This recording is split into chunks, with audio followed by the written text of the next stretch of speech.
today we're going to talk about axial rotations. So what an axial rotation is in our major joints with rotation. Okay, so the primary joints that I do axial rotations in are the shoulder and the hip. All right, so that's taking us into a range of motion, whether that's flexion, extension, abduction, wherever. In that extended position, we are doing an axial rotation of that joint, okay? So the two joints that majorly have internal and external rotation are our hip and our shoulder. So those are the ones that I primarily focus my axial rotations on. So why this is important? Because when we're doing exercises, so my favorite exercise that I like to use to describe why we need axial rotations is actually a muscle up, okay? So we need to have really good control in our muscle up in both flexion, extension, okay? We need good control in both of those positions, and we need to not chicken wing our elbows or have our elbows come in. Right here, we need to not flare them out. We need to keep good control of those rings as we are kipping, pulling up into our muscle up, and dipping out, okay?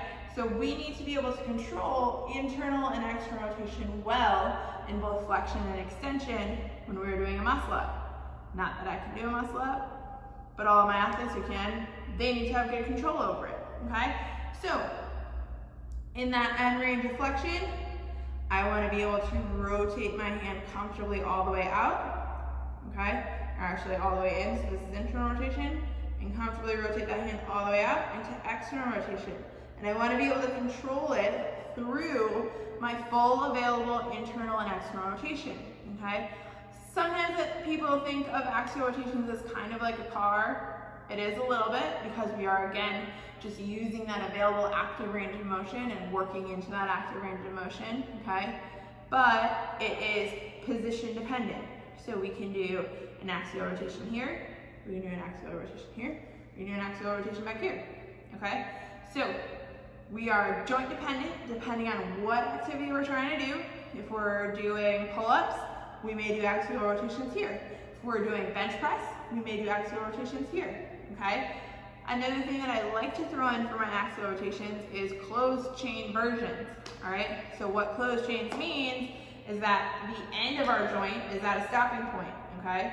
So just for a quick example, if I were to do a closed axial rotation of the shoulder joint, I could be in a quadruped position.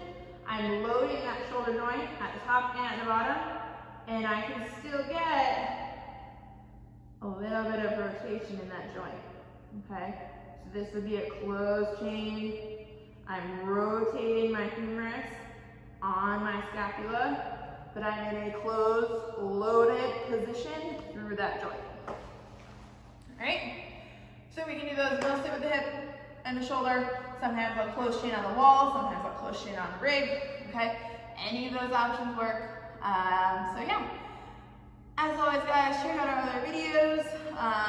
Leave a comment down below if you have any questions, or reach out to us on any of our social media platforms or via email. Thanks.